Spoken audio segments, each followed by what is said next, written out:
Good morning. Hope you have a good day going.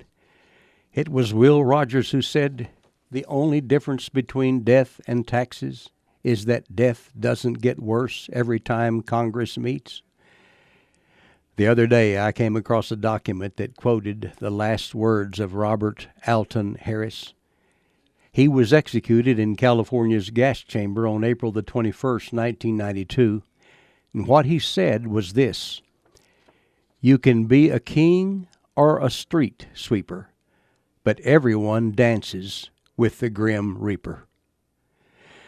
Someone once said that the statistics on death and dying are truly impressive. 1 out of every 1 will eventually die. That statistic pertains to the multi-billion-dollar mogul.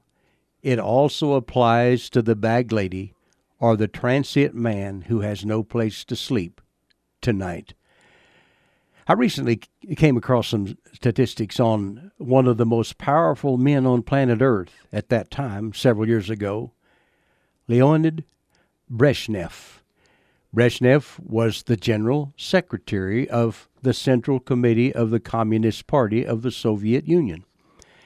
Now, according to Wikipedia, he presided over the country from 1964 until his death in 1982.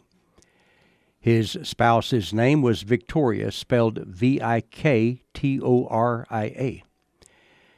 In 1982, when Brezhnev died, George H. Bush was vice president, serving under then-President Ronald Reagan.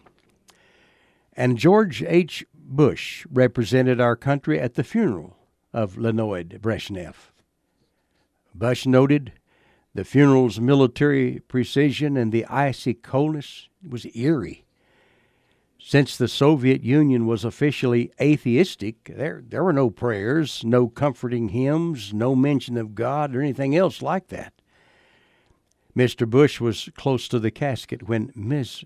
Brezhnev came forward to say her final goodbye to her husband. Bush related what he saw.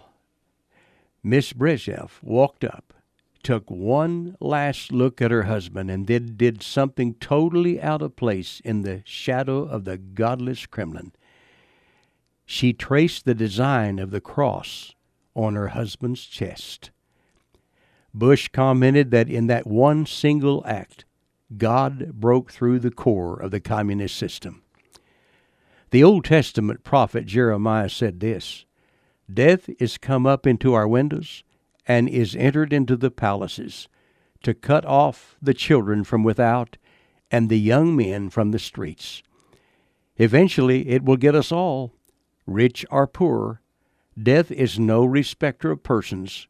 We can't change that. What we can do is to live in such a way that when the time comes, we will exit with joy and not with fear. I'm Larry Hatfield. Good day.